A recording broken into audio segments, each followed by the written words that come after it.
Hello, welcome to my channel. ഇന്ന് നമ്മൾ തയ്യാറാക്കാൻ പോകുന്നത് ഓട്സ് കൊണ്ടുള്ള പുട്ട്. അത് ഈ റോൾഡ് ഓട്സ് എടുക്കണം. അതാ ശരീരത്തിന് നല്ലത്, പുട്ടിനും എല്ലാത്തിനും നല്ലതാണ്. ഇത് നമ്മൾ നന്നായിട്ടൊന്നും മണം വരണം, അതേപോലെ മൂപ്പിക്കണം. ഞാൻ 2 ഗ്ലാസ് ഓട്സ് എടുത്തു.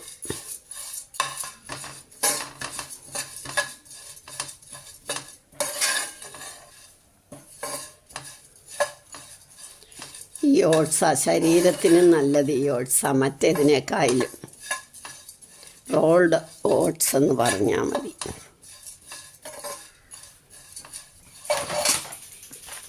ഇത് ഇങ്ങനെ പാക്കറ്റിൽ കിട്ടും. ഇതാ നല്ലത്. ഒരുവിധം ചുമക്കുന്നവരെ നമുക്ക് മണം വരും. നമ്മൾ അരിപ്പൊടിയൊക്കെ വറക്കുന്ന മാതിരി മണം വരും. ഇപ്പം ഇത് നല്ല മണമൊക്കെ വന്നു, ചുമന്ന് തുടങ്ങി. നമുക്ക് സ്റ്റൗ ഓഫാക്കാം. ഇനി ഇത് ആറുമ്പോഴത്തേക്ക് പൊടിക്കണം. അപ്പോഴത്തേക്ക് നമുക്ക് പയർ കൂട്ടാൻ വെക്കാം.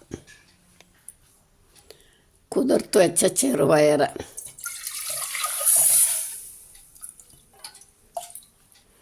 ഇത് നമുക്ക് കുക്കറിലോട്ടിട്ട്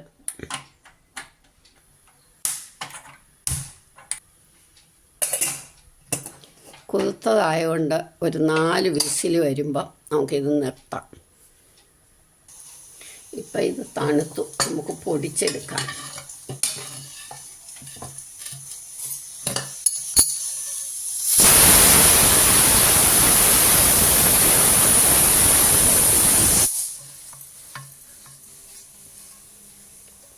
പുട്ടിൻ്റെ പോലെ തിരി തരിയായിട്ട്.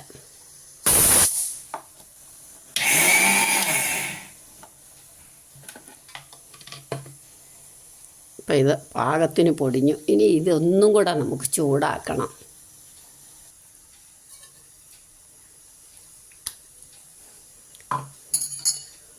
ഇപ്പം പാകമായിട്ടുണ്ട്. ഒന്നുകൂടെ ഒന്ന് ചൂടാക്കണം.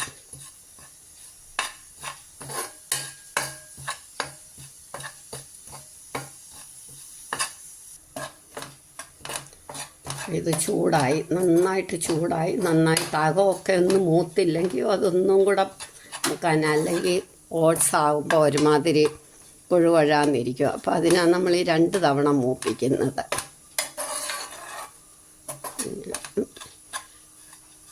നമുക്ക് ഈ സ്റ്റൗ നിർത്താം, പയറിൻ്റെ സ്റ്റൗ നിർത്തുക. ഇനി ഇത് നമുക്ക് പുട്ടിന് നനയ്ക്കുന്ന പോലെ നനയ്ക്കണം. നമുക്ക് അതൊന്ന് ആറി നനയ്ക്കാം. പുട്ടിന് നനയ്ക്കുന്ന പോലെ. അപ്പോഴത്തേക്ക് നമുക്ക് പയർ വെന്തിരിക്കുവാന്നല്ലോ. പയറിന് തേങ്ങ അരയ്ക്കാം. തേങ്ങ മുളക് പൊടി മാത്രം മതി, വേറൊന്നും വേണ്ട.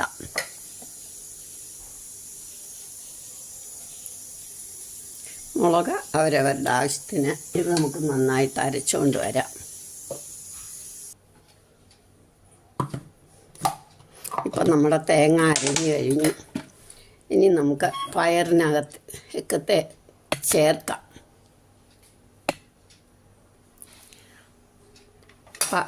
പയറിനരയ്ക്കുമ്പോൾ സ്വല്പം ജീരകവും കൂടെ വേണം. ഞാനത് പറയാൻ മറന്നുപോയതാ. ഇത്തിരി ജീരകവും കൂടെ അരയ്ക്കണം, പയറല്ലേ. ഇത്തിരി മഞ്ഞൾപ്പൊടി ഇട്ട് പാകത്തിന് ഉപ്പും ഇടണം.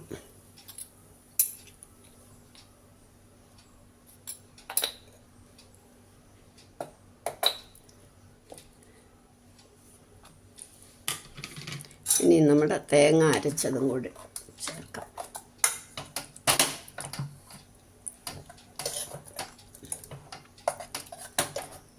കുറച്ച് വെള്ളവും കൂടെ ഒഴിച്ചു.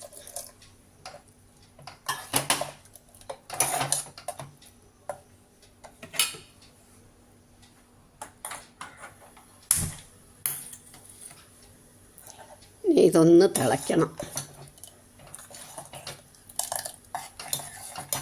വെള്ളം കൂടുതൽ വേണ്ടിയവർക്ക് കൂടുതൽ ചേർക്കാം. എനിക്ക് വെള്ളം ഇത്രയും മതി. ഇനി നമുക്ക് കറിവേപ്പില തണ്ടോടെ ഇട്ടാൽ വേണ്ടാത്തവർക്ക് എടുത്ത് കളയാൻ എളുപ്പം.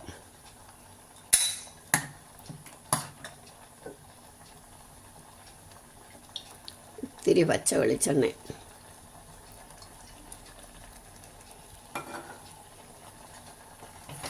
ഇത് പാകമായി. നമുക്ക് സ്റ്റൗ ഓഫാക്കാം. ഇതിവിടെ ഇരിക്കട്ടെ. ഇനി നമ്മുടെ പുട്ടിൻ്റെ പരിപാടി നോക്കാം. പാകത്തിന് ഉപ്പിടുക. എന്നിട്ട് വെള്ളം തളിച്ച് നമ്മൾ സാധാരണ പുട്ടിനെടുക്കുന്ന പോലെ അങ്ങ് എളുപ്പം തന്നെ.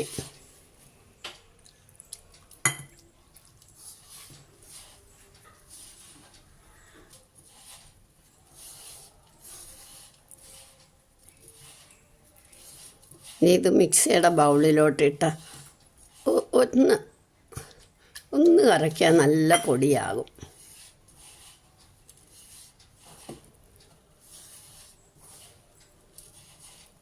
ഈ കട്ടയൊക്കെ അങ്ങ് പോകും. എളുപ്പമാണ് പൊടി നനയ്ക്കാൻ.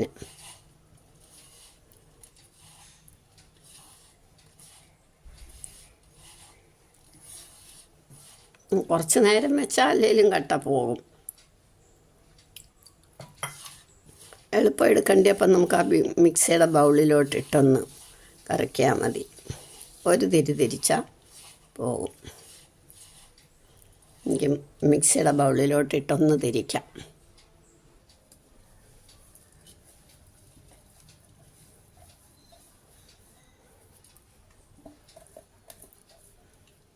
ചിരട്ടപ്പുട്ടാണ് ഞാൻ ഉണ്ടാക്കുന്നത്. നല്ല പൊടിയായിട്ട് വന്നു. ഞാൻ ചിരട്ടപ്പുട്ട റെഡിയാക്കുന്നത്. ഞങ്ങൾക്ക് 2 പേർക്കും കൂടെ ഒരെണ്ണം മതി. അതുകൊണ്ടാണ് ചിരട്ടപ്പുട്ടാക്കുന്നത്.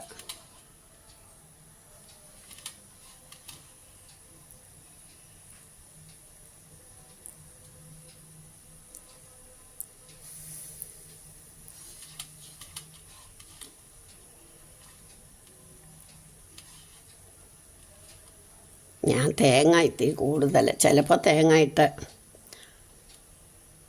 അങ്ങ് ഇളക്കും. ചിലപ്പോൾ ഇങ്ങനെ മേളിലും താഴെയും ഇത്തിരി തേങ്ങ വെക്കും. തേങ്ങയുടെ ഒരു സ്വാദാണ്. ഇനിയും കുക്കറിൻ്റെ മേളിലോട്ട് വെച്ചാൽ മതി.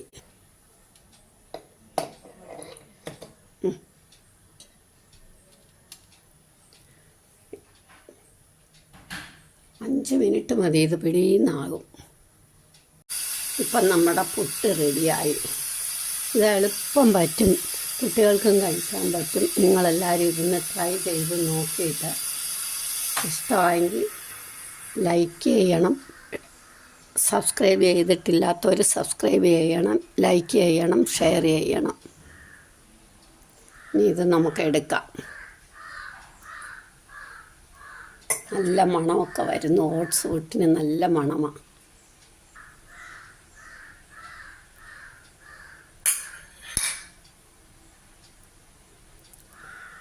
ചൂടൊന്ന്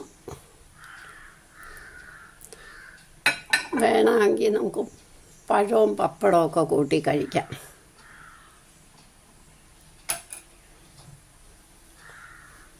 നിങ്ങളെല്ലാവരും ഇതൊന്ന് ട്രൈ ചെയ്ത് നോക്കണം.